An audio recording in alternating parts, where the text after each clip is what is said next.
Hello guys, welcome to my YouTube channel. यहाँ पे हम बात कर रहे हैं इग्नू के MT8 जो कि आपका डिफरेंशियल इक्वेशन है। ठीक है, इसकी ऑलरेडी मैं 4 वीडियो अपलोड कर चुकी हूँ इस चैप्टर की। ठीक है, आज ये हमारी लास्ट वीडियो है। लास्ट वीडियो करवाने से पहले मैं आपको थोड़ा सा पीछे का रिवाइज करवा देती हूँ, ताकि आपको इससे जो रिलेटेड क्वेश्चंस है जो कि हम यहाँ पर डिस्कस करने वाले हैं, जो एग्जाम के पॉइंट ऑफ व्यू से बहुत ज़्यादा इंपॉर्टेंट है। ठीक है, तो उसके लिए सबसे पहले हम बात कर लेते हैं कि लास्ट क्लास में हमने क्या पढ़ा था। लास्ट क्लास में हमने लास्ट लेक्चर के अंदर आईवीपी पढ़ा था। ठीक है, आईवीपी क्या होता है हमारे पास, तो आईवीपी होती है हमारी इनिशियल वैल्यू प्रॉब्लम। ठीक है, इसलिए मैं आपको पहले ही बोल रही हूँ कि आप इसकी स्टार्टिंग वाली जो वीडियोस है उनको पहले वॉच कर लेना, ताकि ज़्यादा अच्छे से ये चीज़ें आपको समझ आ सके। ओके, तो इसकी बात करते हैं। इनकी कंडीशन क्या थी आखिरकार, आईवीपी हमारे पास कब लागू होता है। तो उनके अंदर हमने 2 थ्योरम पढ़ी थी, एक थी हमारी एग्जिस्टेंस थ्योरम और दूसरी थी हमारे पास यूनिकनेस थ्योरम। ठीक है, तो उनके बेसिस पे ही हम बात कर लेते हैं। वो कहती थी कि एफ जो है कॉन्टिन्यूस होना चाहिए टी के अंदर। टी हमारे पास क्या होगा, कोई भी रेक्टेंगल होगा। टी हमारा यहाँ पे एक रेक्टेंगल को रिप्रेजेंट कर रहा है। ठीक है, तो फंक्शन हमारा कॉन्टिन्यूस होना चाहिए टी के अंदर, फंक्शन हमारा बाउंडेड होना चाहिए टी के अंदर। ठीक है, और ये कहता है further the solution is unique if in addition to first and second we have. ठीक है, इनके एडिशन में हमारे पास और क्या क्या कंडीशंस होनी चाहिए कि del F by del Y, मतलब पार्शियल डेरिवेटिव होना चाहिए वाई के रिस्पेक्ट में, वो भी कॉन्टिन्यूस होना चाहिए आपका टी के अंदर, और इसका जो पार्शियल डेरिवेटिव होगा वो आपका बाउंडेड भी होना चाहिए टी के अंदर। ठीक है, यही हमारी यूनिकनेस थ्योरम थी।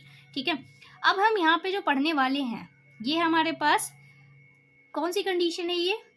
ठीक है, तो ये कंडीशन हमारी लिप्स्टीज कंडीशन है। अब ये कंडीशन हमारी क्या कहती है, इसमें कहता है लेट कर लो कि आपके पास x y1 है और एंड x y2 है, are assume to be in R. मान के चलो कि हमारे पास ये दो जो पॉइंट्स है वो आर, हमारा जो रेक्टेंगल है उसके ऊपर 2 पॉइंट्स दे रखे हैं। ठीक है, by the unique solution, unique solution के अकॉर्डिंग ये किस तरीके का आ जाता है, f(x)(y2), ये इस तरीके से इसका फॉर्मूला हो जाता है f(x)(y2) minus f(x)(y1) less than equals to में m(y2 माइनस y1) के होना चाहिए। ठीक है, और ये मॉड में होता है क्योंकि इनकी वैल्यू जो होती है वो नेगेटिव नहीं आ सकती। ओके, तो इसकी थ्योरम हमसे क्या कहती है, वो कहती है कि एक फंक्शन होना चाहिए हमारा f(x)(y) होना चाहिए set to be satisfied a Lipschitz condition in a region. हमारे पास आर कोई भी एक रीजन होगा जो XY प्लेन के ऊपर होगा, देयर एग्जिस्ट, उस कंडीशन पे हमारे पास एक पॉजिटिव कांस्टेंट जो है m, वो क्या करेगा, एग्जिस्ट करेगा। और m को हम क्या कहते हैं, लिप्स्टीज कांस्टेंट कहते हैं। ठीक है, m जो होता है वो क्या होता है, हमारा लिप्स्टीज कांस्टेंट होता है, और ये बहुत इंपॉर्टेंट कंडीशन है। ठीक है, किसी भी चीज़ को, किसी भी कंडीशन को, जो हमारी यूनिकनेस थ्योरम होती है उससे रिलेटेड जितने भी हमारे पास क्वेश्चन होते हैं, जैसे आईवीपी वाले क्वेश्चन होते हैं, उनके अंदर ये जो थ्योरम होती है, जो कंडीशन होती है, वो बहुत ज़्यादा हेल्पफुल होती है। जब हमारे पास कोई ऐसी कंडीशन आ जाती है ना कि कोई भी मान के चलो कि कोई पॉइंट है, एक्स कह दे आपसे कि एक्स जो है वो प्रूव करके दिखाओ कि लेस देन इक्वल्स टू में उन सारी वैल्यूज़ के लिए क्या करता है, सेटिस्फाइड करता है, उन सारी वैल्यूज़ के लिए लिप्स्टीज कंडीशन को सेटिस्फाइड करता है, या फिर हमारे पास उन सारी वैल्यूज़ के लिए जो हमारे पास रेक्टेंगल टी है उसको सेटिस्फाइड करता है, उसकी जितनी भी कंडीशन है, कॉन्टीन्यूस होता है, बाउंडेड होता है। ठीक है, उसका उसका जो पार्शियल डिफरेंशिएट होता है वो भी हमारे पास क्या होता है, कॉन्टीन्यूस होता है, बाउंडेड होता है। तो उन सारी कंडीशंस के लिए जो हमारी लिप्स्टीज कंडीशन होती है वो बहुत ज़्यादा हेल्पफुल होती है प्रूफ करने के लिए। ये कंडीशन बहुत ही ज़्यादा मेन है, इस कंडीशन को आप याद रखना। इस कंडीशन से ही बहुत सारे क्वेश्चंस आपके, मतलब मोस्टली 1 या 2 क्वेश्चन आपको आईवीपी का देखने को मिल सकता है। ठीक है, एग्जाम में। तो मैं आपको इंपॉर्टेंट क्वेश्चन करवा देती हूँ जो कि आने के बहुत ज़्यादा चांसेस होते हैं। ओके, जैसे कि क्वेश्चन दे रखा है, examine dy by D X is equals to Y with y0 is equals to 1 for existence and uniqueness of the solution. ठीक है, इस तरीके से वैसे हम पहले भी क्वेश्चन कर चुके हैं, तो ये आसान सा क्वेश्चन है, लेकिन ये इंपॉर्टेंट क्वेश्चन है इसलिए मैं आपको करवा रही हूँ ये क्वेश्चन। जैसे कि यहाँ पे अब हम इसका सॉल्यूशन लिख लेते हैं।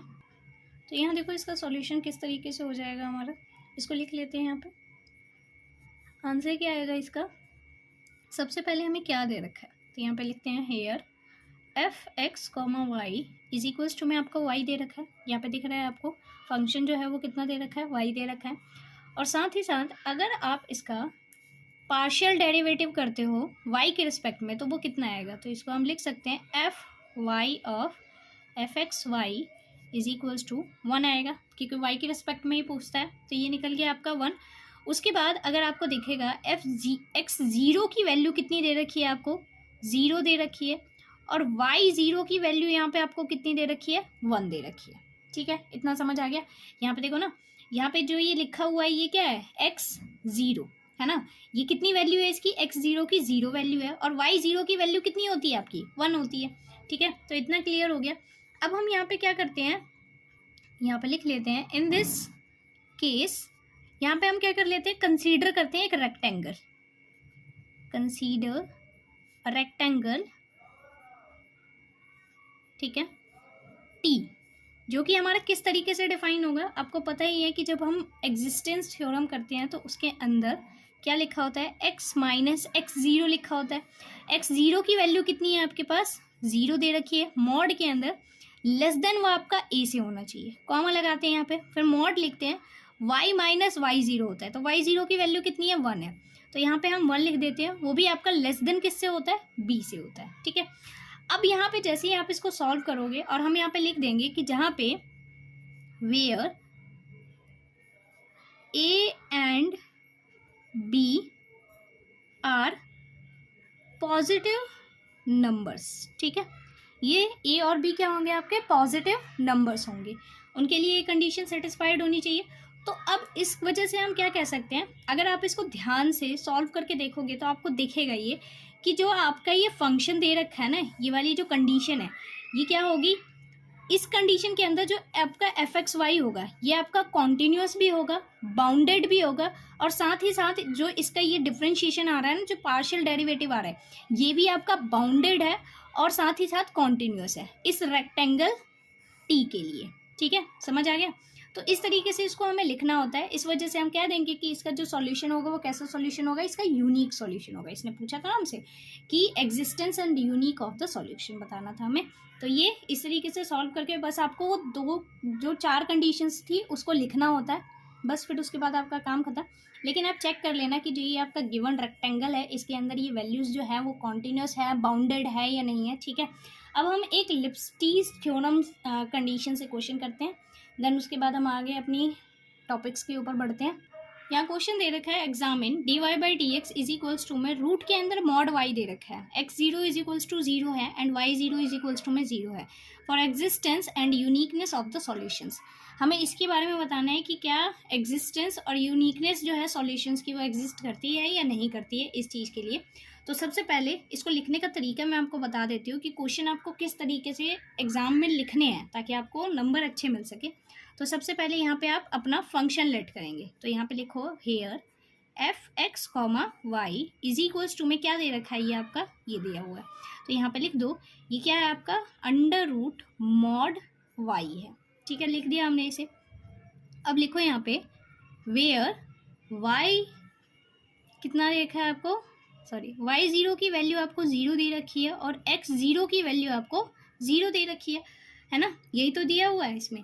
अब इस केस में हम क्या करते हैं, फिर वापस से लिखो यहाँ पे इन दिस केस, ठीक है, कंसीडर, आपको एक रेक्टेंगल कंसीडर करना पड़ता है, अ रेक्टेंगल टी। ठीक है, इस केस में हम क्या करेंगे, एक रेक्टेंगल अपनी तरफ से टी जो है वो कंसीडर कर लेंगे। अब वो जो हमारा टी रेक्टेंगल होगा वो किस तरीके का रेक्टेंगल होगा उसकी बात कर लेते हैं विद। ठीक है, अब देखो यहाँ पे ये वैल्यूज जो है वो सारी की सारी मॉड में आ रही है। ठीक है, तो मॉड में आने की वजह से हम इसको क्या लिखेंगे, मॉड एक्स जो है वो आपका लेस देन होना चाहिए ए से। देखो क्यों होना चाहिए, ये बात मैं आपको पहले बता चुकी हूँ, जब हमने इससे पहले वाला क्वेश्चन किया था तो हमने एक रेक्टेंगल लेट किया था। देखो मैं आपको दिखा देती हूँ, जैसे कि ये वाला क्वेश्चन था, इसके अंदर हमने टी एक रेक्टेंगल लेट किया था जिसमें लिखा था हमने मॉड x माइनस x0 था, क्योंकि इसकी थ्योरम के अकॉर्डिंग क्या होती है, mod of x minus x0 है ना, मॉड में होता है लेस देन ए के होता है, y minus y0 less than B के होता है। ये हमारा इस तरीके से रेक्टेंगल जो होता है वो कंसीडर किया जाता है। तो इसके अंदर भी आपको क्या करना था, सेम वही काम, हमने टी यहाँ पे एक ऐसा लेट किया है जिसके अंदर मॉड ए जो होगा वो लेस देन होगा ए से। देखो यहाँ पे हमारे पास में जो वैल्यू है 0 की, x माइनस x0 होता है ना, तो x0 ऑलरेडी क्या है आपका 0 है, तो इस वजह से हमने डायरेक्टली इसको लिख रखा है mod x less than a। ठीक है, इसी तरीके से यहाँ पे हम लिख देंगे mod of y less than b। ठीक है, समझ आ गया, इस इस तरीके से हम इस क्वेश्चन को करते हैं।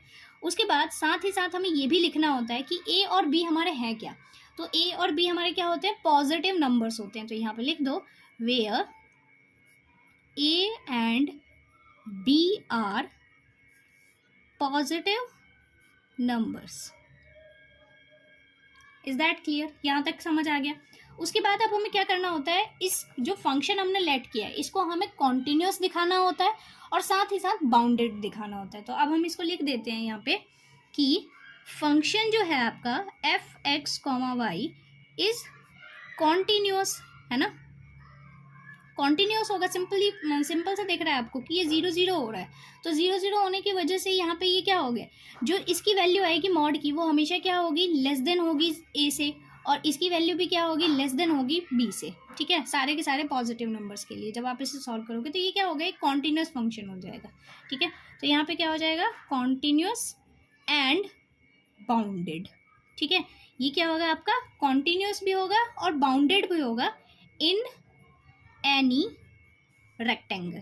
ठीक है, ये चीज़ें आपको प्रूफ नहीं करनी होती, ये चीज़ें आपको इसके अंदर ऐड अप करनी होती है अपने तरफ से। ठीक है, क्योंकि जब ये यहाँ पे ध्यान दे देना कि अगर इसका क्या कर रहा है, अगर इसका यहाँ पे डेरिवेटिव डिफरेंशिएशन एग्जिस्ट करता है, पार्शियल डिफरेंशिएशन वाई के रिस्पेक्ट में एग्जिस्ट करता है, तो ये सारी कंडीशन ये यहाँ पे सेटिस्फाइड करेगा ही करेगा। ठीक है, इनिशियल वैल्यू के लिए। समझ आ गया? अब उसके बाद कौन से पॉइंट्स होंगे, आपको दिख रहा है वाई 0 की वैल्यू भी 0 है, एक्स 0 की वैल्यू भी हमारे पास 0 है। तो जो पॉइंट्स ये कंटेन करेगा, कौन से पॉइंट्स के लिए भी ये बाउंडेड होगा और कॉन्टिन्यूस होगा, ये चीज़ें आपको लिखनी पड़ती है। तो कंटेनिंग द पॉइंट, यहाँ पे लिखो कंटेनिंग द पॉइंट 0,0 के लिए। ठीक है, लिख दिया हमने यहाँ से। अब देखो हमें चेक करना था इसकी यूनिकनेस के बारे में। हमने ये तो दिखा दिया कि हाँ इसकी जो एग्जिस्टेंस है ये प्रूफ हो रही है, लेकिन हमें क्या करना था, साथ ही साथ इसका यूनिकनेस, सॉल्यूशन की यूनिकनेस के बारे में भी बताना था। तो सॉल्यूशन की यूनिकनेस हम किसकी हेल्प से चेक करेंगे, जब भी ऐसा कभी फंक्शन हो, ऊट पटांग सा फंक्शन हो, तो हम इसके लिए क्या यूज़ करते हैं, लिप्स्टीज कंडीशन यूज़ करते हैं। ठीक है, तो यहाँ पे हम लिख लेते हैं हैंस सॉल्यूशन एग्जिस्ट। ठीक है, एग्जिस्टेंस थ्योरम के अकॉर्डिंग क्या हो गई कि हमारी सॉल्यूशन जो है वो एग्जिस्ट करेगा। ठीक है, in order to test the uniqueness. ठीक है, यूनिकनेस को हम टेस्ट करने के लिए किसकी हेल्प लेंगे, यूनिकनेस ऑफ द सॉल्यूशन। ठीक है, सॉल्यूशन को टेस्ट करने के लिए हम किसकी हेल्प लेंगे, कौन सा था वो, लिप्स्टीज कंडीशन की हेल्प लेंगे। ठीक है, तो यहाँ पे लिख लेते हैं बाय लिप्स्टीज कंडीशन। ओके, तो करो यहाँ पे। अब लिप्स्टीज कंडीशन हमसे क्या कहती थी, लिप्स्टीज कंडीशन कहती थी mod of F X comma Y two minus F X comma Y one. ठीक है, ये थी इसकी कहानी मॉड के अंदर। और यहाँ पे हमारे पास क्या होता है, लेस देन इक्वल्स टू में m होता था और y2 माइनस y1 होता था, तो ये हम इसके अपॉन में लगा देते हैं, mod of y2 minus y1। ठीक है, अब जैसे यहाँ पे इसको सॉल्व करोगे और सॉल्व करने के बाद हमारे पास कोई एक ऐसी वैल्यू मिल जाए, ठीक है, मतलब कोई एक यूनिक वैल्यू मिल जाए, तो हम कह देंगे कि जो हमारे पास सॉल्यूशन है इसका यूनिकनेस सॉल्यूशन है, अदरवाइज नहीं है। तो हम इसको सॉल्व कर लेते हैं। अब एफ एक्स वाई टू की वैल्यू कितनी होगी, देखो अब आपका जो एफ एक्स था, एफ एक्स कितना था आपका, mod of root mod Y था, तो एक्स टू वाई टू अगर इसके अंदर आप पुट करोगे तो ये क्या हो जाएगा, मॉड वाई टू हो जाएगा। ठीक है, तो यहाँ पे हम डाल देते हैं इसको और लिख देते हैं। तो यहाँ पे हमारे पास इसकी वैल्यू कितनी आ जाएगी, मॉड रूट के अंदर मॉड वाई टू हो जाएगा। इसी तरीके से जब आप इसकी वैल्यू निकालोगे तो ये क्या हो जाएगा, under root mod Y one हो जाएगा। ठीक है, अपॉन में यहाँ पे क्या हो जाएगा, ये इसकी अगर आप वैल्यू फाइंड आउट करोगे और ये भी ऑलरेडी मॉड में है। ठीक है, इसकी वैल्यू निकालोगे, Y two minus Y one रखना है हमें, तो सिंपली ये तो ऐसे ही लिखा जाएगा, Y two minus Y one लिखा जाएगा। ठीक है, यहाँ तक समझ आ गया। अब आगे हम इसका सॉल्यूशन लिखते हैं। अब ध्यान देना है यहाँ पे। अब उसके बाद हमसे कहता है कि कोई भी रीज़न, अभी हमने जस्ट ये चीज़ प्रूव की थी कि हमारे पास जो रीज़न है वो क्या है, कॉन्टिन्यूस भी है और बाउंडेड भी है। जब ये कॉन्टिन्यूस होगा तो इसका मतलब क्या है कि y1 जो है वो यहाँ पे हम लिख लेते हैं फॉर एनी, ठीक है, राइटिंग थोड़ी गंदी है बट कोई बात नहीं, region containing the line y is equals to 0। मान के चलो कि हमारे पास जो ये y इज इक्वल्स टू में 0 है, ये एक लाइन है जो कि कोई भी रीजन अपने अंदर कंटेन कर रहा है, ठीक है। तो इस वजह से जो हमारे पास लिप्स्टीज कंडीशन है वो क्या हो जाएगी, वैलिड हो जाएगी। बिकॉज क्यों हो जाएगी ये, क्योंकि y1 की वैल्यू यहाँ पे 0 हो जाएगी, क्योंकि y इनिशियली भी हमारे पास कितना था, 0 था। तो हम मान के चल लेते हैं y1 इज इक्वल्स टू में 0 हो जाएगा। सिंपल सी चीज़ है, y2 की वैल्यू ग्रेटर हो, वो क्या होगी, ग्रेटर होगी ऑलवेज 0 की, ठीक है। क्योंकि y1 अगर हमारा 0 है तो ये इंक्रीज कर रहा है, क्योंकि हमारा क्या है, ये कॉन्टिन्यूस फंक्शन है। कॉन्टिन्यूस फंक्शन होने की वजह से क्या है, y1 की वैल्यू अगर 0 है तो y2 ऑलवेज क्या होगा, 0 से बड़ा ही होगा। तो बड़ा होने की वजह से यहाँ पे मॉड के अंदर क्या हो जाएगा आपका, जो ये लिखा हुआ था xy2 माइनस f(x)y1, ठीक है। और फिर अंडर रूट में अपॉन में था यहाँ पे y2 माइनस y1 लिखा हुआ था, ठीक है, इज इक्वल्स टू में इसकी वैल्यू हमने कितनी निकाली थी, इसकी वैल्यू हमारे पास आई थी मॉड रूट ऑफ y2 और मॉड रूट ऑफ y1, और इस पूरे का मॉड था, और यहाँ पे अपॉन में कितना दे रखा था, y2 माइनस y1 लिखा हुआ था, ठीक है। तो हम इसकी वैल्यू जब सब्स्टिट्यूट करोगे आप तो इसकी वैल्यू कितनी आ जाएगी, y2 की वैल्यू आपके पास क्या है, इससे ऑब्वियस सी बात है 0, देखो y1 की वैल्यू हमारे पास 0 है, ठीक है, और y2 जो है वो 0 से बड़ा है। तो इस वजह से अब आप इसकी वैल्यू जब यहाँ पे रखोगे तो ये 0 हो जाएगा, तो बचेगा क्या है आपका, यहाँ पे मॉड के अंदर सिर्फ और सिर्फ y2 बचेगा, है ना। और यहाँ पे वो किस में लिख देंगे, हम इसे रूट में लिख देते हैं, ठीक है। पॉजिटिव वैल्यू आ गई। देखो मॉड इस वजह से हट गया हमारा, क्योंकि अब देखो हमने इसको आखिरकार पॉजिटिव लिया ही क्यों था, क्योंकि y2 जो है हमारे पास वो कितना है, मॉड के अंदर है। अब जब वैल्यू मॉड के अंदर होती है तो सिंपल सी चीज़ है कि वो वैल्यू ना आपकी पॉजिटिव ही आएगी, ठीक है, मतलब 0 से बड़ी ही वैल्यू देगा, हमेशा नेगेटिव वैल्यू नहीं देगा वो। तो इस वजह से हमने y2 यहाँ पे 0 से बड़ा ले रखा है, तो बड़े होने की वजह से यहाँ से रूट हट गया, मॉड हट गया। मॉड हट गया तो नीचे वाले में भी क्या हो जाएगा, यहाँ से भी मॉड हट जाएगा, और मॉड हटने की वजह से यहाँ सिर्फ और सिर्फ y2 बच जाएगा। अब जैसे ही आप इसको कैंसिल आउट करोगे तो कैंसिल होने के बाद यहाँ पे 1 अपॉन में अंडर रूट y2 बच जाएगा, ठीक है। अब देखो ध्यान से, y2 की वैल्यू हम 0 से बड़ी लेंगे, है ना। यहाँ पे हमने साफ साफ लिखा था कि y2 की वैल्यू जो है वो क्या है, 0 से ग्रेटर है, और 0 से ग्रेटर होने की वजह से आप यहाँ पे y2 की कितनी भी वैल्यूज रखते चले जाओ, 1 रखो, 2 रखो, 3 रखो, 4 रखो, हर चीज़ के अंदर इसकी जो वैल्यू है 1 पे कुछ और मिलेगी, 2 पे कुछ और मिलेगी, 3 पे कुछ और मिलेगी, ठीक है, क्योंकि इसने हमें कोई लिमिट नहीं दे रखी है। लिमिट ना देने की वजह से इसकी जो यूनिकनेस है वो डिफाइन नहीं हो रही है, ठीक है। तो इस वजह से हम इसको लिख देंगे कि जो हमारा फंक्शन है उसका जो सॉल्यूशन है वो यूनिक नहीं है, क्योंकि वो तो वैरी कर रहा है ना इसके ऊपर, y2 की वैल्यू के ऊपर क्या कर रहा है, डिपेंड कर रहा है, ठीक है।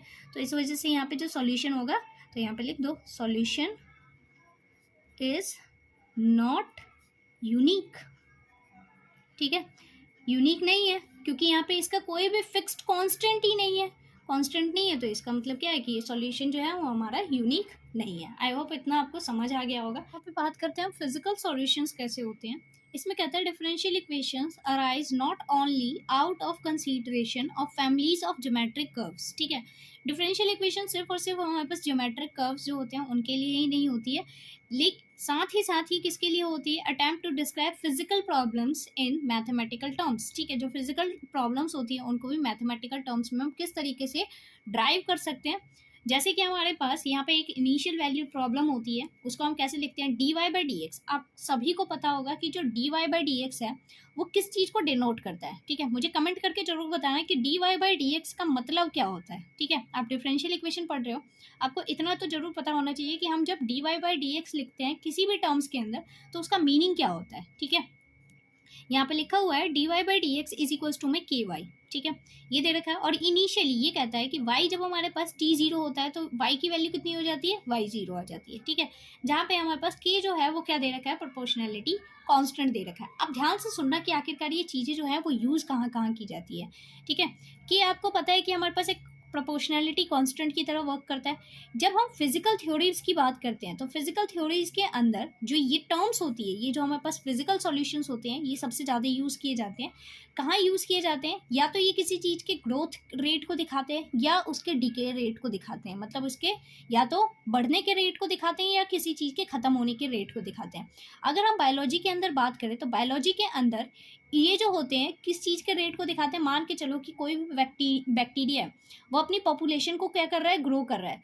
तो प्रेजेंट बैक्टीरिया जो है वो टाइम के अंदर, मतलब जो प्रेजेंट टाइम है उसके अंदर जितना वो ग्रो होगा, ठीक है, तो नंबर ऑफ बैक्टीरियाज जो होते हैं वो डायरेक्टली प्रोपोर्शनल हो जाते हैं उस टाइम के, ठीक है। जैसे जैसे टाइम बढ़ता जाएगा वैसे वैसे बैक्टीरियाज जो होते हैं वो क्या होते चले जाएंगे? ग्रो करते चले जाएंगे। तो ये इस तरीके से काम करता है। साथ ही साथ अगर हम फिजिक्स की बात करें तो फिजिक्स के अंदर ये किस तरीके से वर्क करता है? फिजिक्स में इसका सबसे मेन रोल होता है कि किसी भी रेडियो एक्टिव, ठीक है, रेडियो एक्टिविटी जो होती है उसके अंदर कोई भी चीज़ जो होती है वो कितनी ज़्यादा डिके हो रही है, धीरे धीरे कैसे कैसे वो ख़त्म हो रही है, ठीक है। अमाउंट ऑफ सब्सटेंस जो होता है वो कितना ज़्यादा डिसइंटीग्रेट हो रहा है या फिर डिके हो रहा है, ठीक है। उस अप्रॉक्सीमेट टाइम को, उस अप्रॉक्सीमेट अमाउंट को बताने के लिए इसका यूज़ किया जाता है यहाँ पे, ठीक है। तो मैंने आपको बायो बता दिया, फिजिक्स बता दिया कैसे होता है। साथ ही साथ अब केमिस्ट्री की भी बात कर लेते हैं, ठीक है। केमिस्ट्री के अंदर एक और चीज़ होती है, फिजिक्स के अंदर इसका एक और इम्पॉर्टेंट रोल होता है, वो होता है टेम्परेचर का, ठीक है। टेम्परेचर जैसे हम इसके अंदर पढ़ने वाले न्यूटन्स लॉ ऑफ कूलिंग के बारे में पढ़ेंगे, ये भी इसी के ऊपर डिपेंड करता है कि किस तरीके से जो बॉडी होती है धीरे धीरे वो ठंडी होनी शुरू हो जाती है टाइम के साथ, ठीक है। तो जैसे जैसे टेम्परेचर उसका लो होना शुरू हो जाएगा, किसके रिस्पेक्ट में लो होगा? वो टाइम के रिस्पेक्ट में लो होगा, ठीक है। तो कूलिंग के ऊपर होता है। केमिस्ट्री के अंदर अगर हम बात करें तो केमिस्ट्री में इसका यूज़ किया जाता है, इसका यूज़ किया जाता है कहाँ पे? आपके पास the amount of substance remaining during the certain reaction is also, ठीक है, कि किसी भी रिएक्शन के अंदर जो अमाउंट ऑफ सब्सटेंस है वो कितना बच गया है, ठीक है। तो इसके लिए भी यूज़ किया जाता है। तो मैंने आपको तीनों यूजेस बता दिए कैसे किया जाता है। तो सबसे पहला जो काम है हमारा इसके अंदर पढ़ने वाला वो है आपका पॉपुलेशन मॉडल। पॉपुलेशन मॉडल में भी इसका सबसे ज़्यादा यूज़ किया जाता है। पॉपुलेशन मॉडल में आप कैसे यूज़ करते हो? जैसे कोई बैक्टीरिया है ना, वो किस तरीके से ग्रो कर रहा है, किस तरीके से ख़त्म हो रहा है, इंक्रीज़ हो रहा है, डिक्रीज़ हो रही है उसकी पॉपुलेशन, है ना, कितने अमाउंट में इंक्रीज़ हो रही है, किस रेट से इंक्रीज़ हो रही है, वो सारी चीज़ें पता करने के लिए हम किसका यूज़ करते हैं? पॉपुलेशन मॉडल का यूज़ करते हैं, ठीक है। हम यहाँ पे सिर्फ और सिर्फ उसका फॉर्मूला पढ़ने वाले हैं, बाकी उसके यूजेस, उससे रिलेटेड क्वेश्चंस हम आगे की ब्लॉक्स जो हैं उनके अंदर करेंगे, ठीक है। तो यहाँ पे हम डायरेक्टली पढ़ते हैं कि पॉपुलेशन मॉडल क्या होता है। ओके, देखिए ध्यान से, पॉपुलेशन मॉडल हमसे क्या कहता है? ये कहता है लेट एन टी हमारे पास क्या होता है? डिनोट नंबर और amount of a certain species eight time T. ये कहता है कि ये जो है एन टी, ये किसको डिनोट करता है? नंबर और अमाउंट को डिनोट करता है, ठीक है, किसी भी स्पीशीज के लिए टाइम टी के रिस्पेक्ट में, ठीक है। ओके, अब हम आगे बढ़ते हैं इसमें। अब यहाँ पे है then the growth of N T is given by its derivative D T और एन टी, ठीक है। अब देखो नंबर ऑफ ग्रोथ जो होता है, अब कोई भी ग्रोथ होगी सिंपली किसी एक रेट से या तो इंक्रीज होगी या डिक्रीज होगी, ठीक है। तो रेट चेंज को ही क्या कहते हैं? हम डिफरेंशिएशन कहते हैं, ठीक है। तो D of D T N T का है ना, रेट कितना चेंज हो रहा है, ग्रोथ हो रही है या डिके हो रहा है, कुछ भी हो रहा है, तो उस रेट को हम कैसे डिनोट करते हैं? D of D T N T के रिस्पेक्ट में। Thus if N T is growing at a constant rate, मान के चलो कि एन टी जो है हमारे पास नंबर जो है किसी भी स्पीसीज की, वो क्या होती है? किसी भी एक सर्टेन रेट से ग्रो हो रही होती है, ठीक है, कांस्टेंट रेट से ग्रो हो रही होती है, तो हम उसको कैसे लिखते हैं? D of D T N T. मतलब हर टाइम के एक इंटरवल होता है ना टाइम का, हर एक टाइम के इंटरवल के अंदर आपके पास जो वैल्यू मिलेगी वो कितनी मिलेगी? आपको बीटा ही मिलेगी, क्योंकि वो कांस्टेंट रेट से इंक्रीज हो रहा होगा ना, कांस्टेंट रेट से ग्रो हो रहा होगा, तो उस कंडीशन पे हमारे पास हर टाइम पे वैल्यू आपको बीटा मिलेगी और कांस्टेंट होता है, ठीक है। अब अगला है हमारे पास relative rate of growth. Relative rate of growth आखिरकार कैसे निकाला जाता है? तो ये होता है आपके पास actual rate of growth upon में साइज ऑफ एन टी, ठीक है। ये फॉर्मूला होता है एक्चुअल रेट, जहाँ पे भी रेट की बात आ जाती है वहाँ पे हम डिफरेंशिएशन लगा देते हैं। तो N dash T N T, actual size of N T, ठीक है। तो यहाँ पे हमने इसका डिफरेंशिएशन लिख लिया डी एन टी अपॉन में डी टी एन टी हो जाएगा यहाँ पे, ठीक है। रिलेटिव रेट ऑफ ग्रोथ आखिरकार होती क्या है, ये बताती है हमें, ये इंडिकेट करती है परसेंटेज इंक्रीजिंग और डिक्रीजिंग इन एन टी, ठीक है, कि कितनी परसेंट इंक्रीज हो रही है या कितनी परसेंट डिक्रीज हो रही है एन टी के अंदर, ठीक है। अब देखो ध्यान से, इसको हम एक एग्जाम्पल के थ्रू समझ सकते हैं। मान के चलो कि कोई भी हमारे पास क्या है, जैसे कि यहाँ पे एक एग्जाम्पल लिख रखा है, फॉर एग्जाम्पल है an increases of 100 individual for a species with a population size of 500 would probably have a significant impact being an increase of 20%, ठीक है। दिख रहा है आपको कि यहाँ पे 1000 individuals for a species with the population size कितना सा था इसका, 500 था, ठीक है। तो जैसे ही आप इसको कैलकुलेट करोगे, इसकी जो इंक्रीज होने की परसेंटेज है वो कितनी हो जाएगी, 20% हो जाएगी। अगर हम दूसरी तरफ बात करें कि पॉपुलेशन उसकी कितनी थी, इतनी पॉपुलेशन थी, ठीक है, the addition 100 would be the, अब देखो इतनी पॉपुलेशन में अगर 100 इंक्रीज होता है तो ये क्या होगा, कितने रेट से इंक्रीज होगा, हार्डली 0.01% से इंक्रीज होगा, है ना। तो जो हमारे पास ये रिलेटिव रेट ग्रोथ होता है ना, या तो ये किसी चीज़ की परसेंटेज को इंक्रीज होना बताता है या डिक्रीज होना बताता है। देखो ध्यान से देखना, यहाँ पे साइज हमारे पास पॉपुलेशन का कम था तो इसकी परसेंटेज कितनी थी, 20% आ गई। स्पीशीज उतने ही इंक्रीज हुए हैं उसके अंदर भी जितने इसके अंदर इंक्रीज हुए हैं, लेकिन इसकी परसेंटेज बढ़ गई क्योंकि इसका जो पॉपुलेशन साइज था वो कम था। यहाँ पे पॉपुलेशन साइज को हमने बढ़ा दिया, इंडिविजुअल्स हमने उतने ही रखे, लेकिन यहाँ पे क्या हुआ, इंक्रीज होने की जो परसेंटेज है वो क्या हो गई, कम हो। तो ये डिपेंड करता है, किसके ऊपर डिपेंड करता है, तो इसको हम यहाँ पे क्या लिख सकते हैं। अब ध्यान से देखना है, इसके अंदर हम क्या कहते हैं, if we assume that the rate of change of N at time T is proportional to the population N T present at a time T, then, अब देखो ये कहता है कि जो भी हमारे पास रेट चेंज होता है पॉपुलेशन के अंदर वो डायरेक्टली प्रोपोर्शनल हो जाए वो प्रेजेंट टाइम पे जो पॉपुलेशन है उसके, ठीक है। तो क्या हो जाएगा, इसको हम किस तरीके से लिखेंगे, ये देखो ये तो रेट चेंज हो रहा है और ये हमारे पास डायरेक्टली प्रोपोर्शनल होती है प्रेजेंट टाइम के रेट के, पॉपुलेशन के, सॉरी, ठीक है।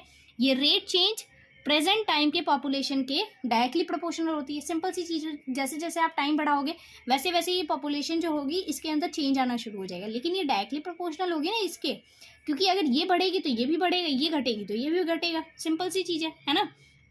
अब उसके बाद वो कहता है कि अब अगर इसकी प्रोपोर्शनैलिटी को हमें हटाना होगा तो हम इसको कैसे लिखेंगे, इसको लिखेंगे D of D T end of T, ठीक है। आपकी बुक में जो यूज़ किया गया है वो है आपका के, ठीक है। तो इसको हम लिख देंगे और ये हमारा मोस्ट इम्पॉर्टेंट फॉर्मूला है, ठीक है। इसी की हेल्प से आप पॉपुलेशन वाले जितने भी क्वेश्चंस हैं उनको सॉल्व कर पाओगे, ठीक है।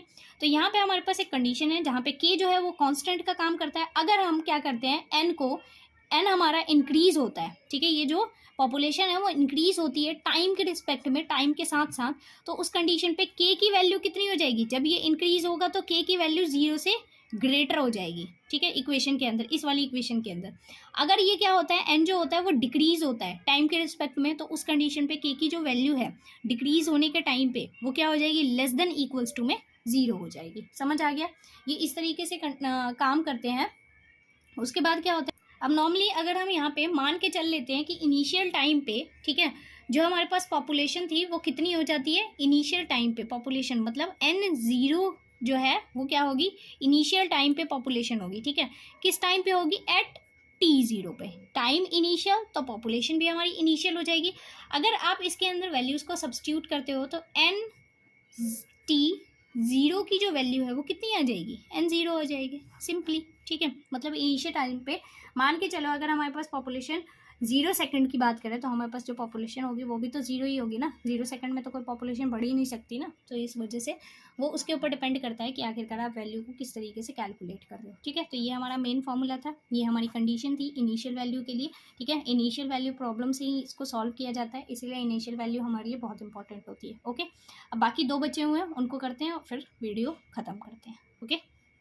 अब ध्यान से देखना है, इसमें कहता है न्यूटन्स लॉ ऑफ कूलिंग होती क्या है, here we deal with the temperature variations of hot object kept in a surrounding, ठीक है।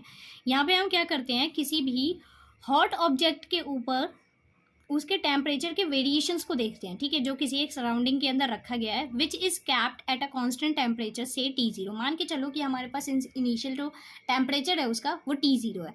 Under certain condition a good approximations to the temperature of an object can be obtained by using Newton's law of cooling।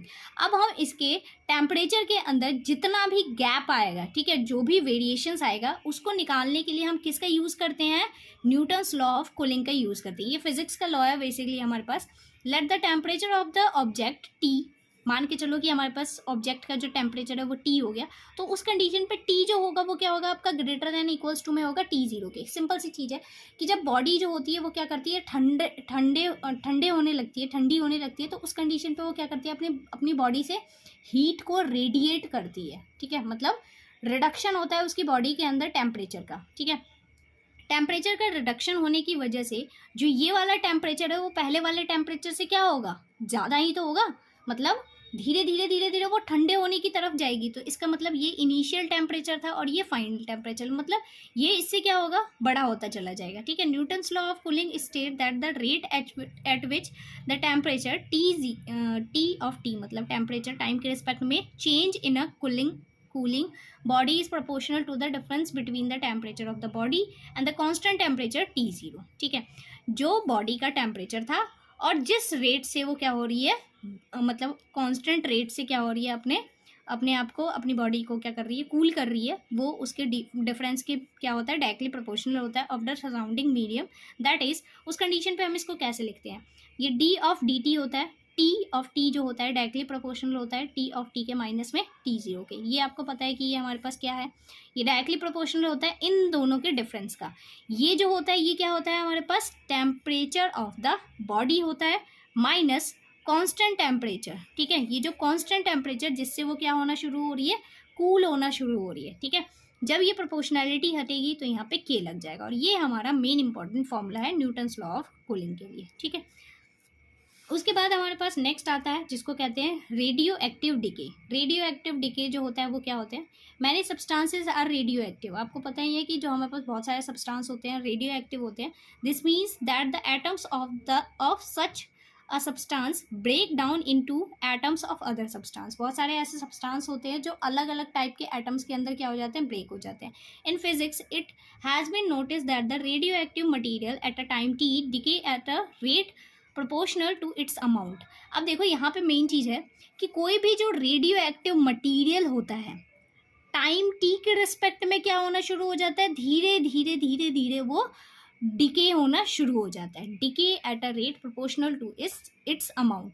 जो उसका decay होने का rate होता है वो proportional होता है उसके अमाउंट की, ठीक है। तो यहाँ से हम लिख सकते हैं अपनी इक्वेशन, जो उसका रेट है डिके होने का वो उसके जो उसका ओरिजिनल अमाउंट होता है उसके डायरेक्टली प्रोपोर्शनल होता है। जब इस प्रोपोर्शनैलिटी को हम हटाएंगे तो यहाँ पे क्या लग जाएगा, के लग जाएगा। वेयर के लेस देन 0 होगा is a constant if the mass of the substance at some initial value से t इज इक्वल्स टू में 0 is a then Y T also satisfied the initial condition, ठीक है। तो ये सारी की सारी जो है हमारे पास इनिशियल वैल्यूज प्रॉब्लम्स होती हैं, ठीक है। इसके लिए बेसिकली हमारे पास इसके अंदर कोई भी ऐसा क्वेश्चन नहीं है जो इम्पोर्टेंट क्वेश्चन हो जिसको हम करें, ठीक है। बाकी आगे आने वाले जो क्वेश्चंस, आगे आने वाले जो ब्लॉक्स हैं उनको भी मैं करवाऊंगी आपको, और साथ के साथ आपको बताऊंगी मैं किस तरीके से उनके क्वेश्चन सॉल्व करने हैं। अगर आपको वीडियो अच्छी लगती है तो प्लीज़ वीडियो को लाइक करके चैनल को सब्सक्राइब करना मत भूलना। और अगर आपको इनके नोट्स चाहिए तो आप मुझे इंस्टाग्राम पर मैसेज कर सकते हो, ओके। तो मैं आपको इनके नोट्स प्रोवाइड कर दूँगी। Thanks for watching.